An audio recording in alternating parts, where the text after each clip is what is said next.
તો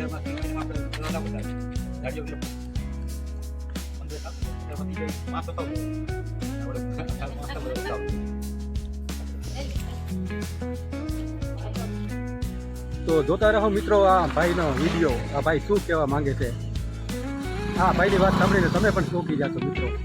સાંભળતા રહો અને વિડીયોમાં બન્યા રહો. હું મેઘાભાઈ આ ચાર વિશે શું તમે કહેવા માંગો?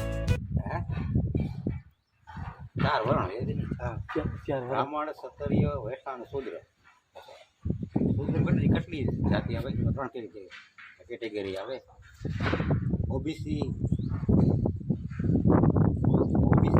એસસી, 3 કેટેગરી આવે. 3 કેટેગરીની જે આવે ને આપણે આવતી હોય ને જે સરનામ, માનો તમે પરમાર બધા જોવા મળે. માણસમાં, દરજીમાં, દરબારમાં, અનુસૂચિત જાતિમાં, બરાબર. પછી બીજા સમાજમાં આવતો હોય ચાવડા બધા જોવા મળતી હોય. બધી સરનામ એકાબીજામાં જોવા મળે. કેમાં? એસટી, ઓબીસીમાં. આ સરનામ જોવા ના મળે. કેમાં? ત્રિવેદી, શાહ, જોશી, ભટ્ટ, વર્મા, શર્મા, પરમાર નહીં જોવા ના મળે. આપણે સમાજની અંદર જોવા ના મળે. કેમાં? એસટી, ઓબીસીમાં. મતલબ એ થાય કે આપણે બધા ભાઈ જ છે, બધા એસટી, ઓબીસી. ઓપીસીમાં આવ્યો ને આપણે, તમે એસટીમાં આવો. એસટીમાં. હા, આપણે બધાને મળે. આપણે બધાની સરનામું આપણે નથી આવતી. નિશાળો નથી આવે સરનામું પરમાર બધા આવે ને, પરમાર તો બધામાં આવે છે. આવે ખબર.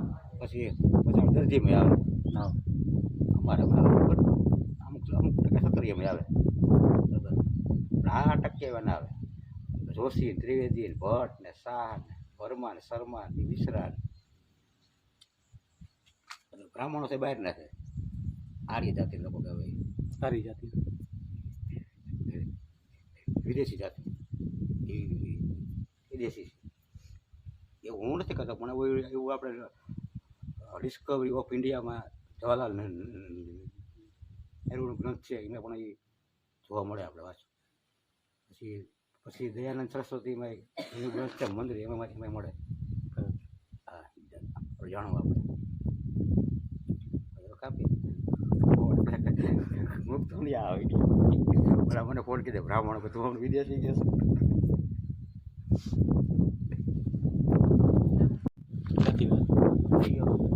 કુંભાર હોય તેને માટીના ઘડા ઘડવા, બરાબર. હોય કપડાં સીવવાના. ભણવાનો અધિકાર નહોતો. ભણવાનો અધિકાર આપણે એટલે પછાતી કરી દીધી આપણે. વર્ણ વિસ્તાર એવો વર્ણ એવા કામ કરવાના થાય. હવે શિક્ષણ ના હોય શું થાય? શિક્ષણ પ્રથમ ક્યાં શિક્ષણ એવું હતું? હતું જ ભણવાનો અધિકાર જ હતો આપણે. સમજી ગયા? એ કારણે આપણે બધે પછાત રહી ગયા. સમજી ગયા? આપણે શોષણ થયું છે. ધર્મના નામે, જાતિના આધારે, એને કારણે આપણે પછાત રહી ગયા.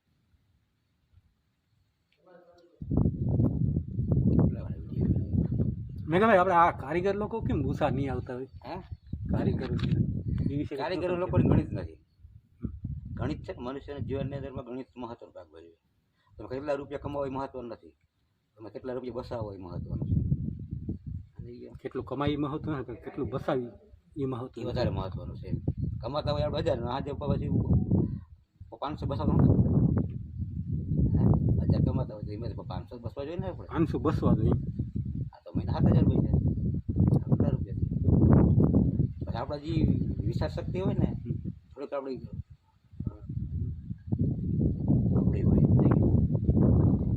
કસરત કરીને સારી રીતે છોકરાને ભણાવવા, લાઈન પકડ પ્રગતિ કરવી. બસાર આપણે શું વ્યસન નથી. આપણે જો મને આપણે વાત કરી ગરીબી, તો આ ગરીબી આપણને આપણે હોલ ફાંકી ખાઈ જાય. ગરીબી ફાંકી ખાઈ જાય, બરાબર. પછી બીડી જોડી પછી પી જાય. આપણે જુગાર રમી દારૂ પી જાય. એમાં આપણે ક્યાંય ખોટા વિશ્વમાં આપણે ક્યાંય ગરીબી ક્યાંય નથી. હા, એમાં નથી નડતી ગરીબી. ભણાવવાનો પ્રશ્ન આવે, છોકરા ભણાવવાનો, તો આપણે ગરીબી નડે. ત્યાં ગરીબી નડે. 100% સમજી ગયા? આપણે વિચાર ધારા છે ને થોડીક અબડી છે, મારું માનવાનું ભાઈ. એટલે આપણે પાકડી જઈએ. સમજી ગયા? વ્યસનમાં ક્યાં આપણે ગરીબી કે મળતી નથી. આપણે નડે શું? વ્યસનો ને ખોટા અંધશ્રદ્ધા અને રૂઢિવાદ અને ખોટી અંધશ્રદ્ધામાં ના પડે રૂઢિવાદ એ બે વસ્તુ માણસને ગરીબીમાં ધકેલે. ધકેલી દે. હવે કંઈ પૂછો તો મેઘાભાઈ આ આપણા ગામડામાં જે દીકરી જેવી હોય બહુ વિચાર કરે એના માટે તમે શું કહ્યું? દીકરી દેવામાં ઘણા લોકો એવું બધું વિચારતા હોય કે એની મિલકત જોતા હોય, ઘણા ધંધો જોતા હોય. હું તો એવું માનું છું દીકરી દેવામાં એક જ વસ્તુ જોવાની હોય કે જે દીકરો છે એ બાપના કયામાં છે કે નથી. બરોબર. જે દીકરો બાપના કયામાં હોય ને એ દીકરો સંસ્કારી હોય, એને દીકરી દેવી જોઈએ. ના એની મિલકતને દેવી જોઈએ, ધ્યાન દેવી જોઈએ. જે દીકરો બાપના કયામાં હોય ને એ દીકરો સંસ્કારી હોય. દીકરો કોઈ દીકરી દુઃખી ના કરે. તો આ ગામડા અને સિટીનો આપણે ફરક તો એ જોયા પહેલા છે ને આપણે સંસ્કાર જોવા પડે. એ કીધું એ સંસ્કાર હોય. જો જે દીકરો બાપના કયામાં હોય એ તો સંસ્કાર હોય તો બાપના કયામાં હોય ને એને દીકરી દેવા શું થાય? દીકરી કોઈ આપણે દુઃખી ના થાય, કોઈ દી કંઈ લજ્જા હતા ના થાય, સંસ્કારી હોય. મારું એવું માનવું છે.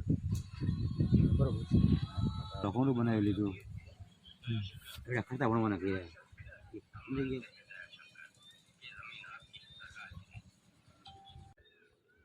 તો કેવો લાગ્યો મિત્રો આજનો આ બ્લોગ કોમેન્ટમાં જણાવજો અને મળીશું આપણે કાલે એક નવા બ્લોગ સાથે. જય માતાજી, જય દ્વારકાધીશ.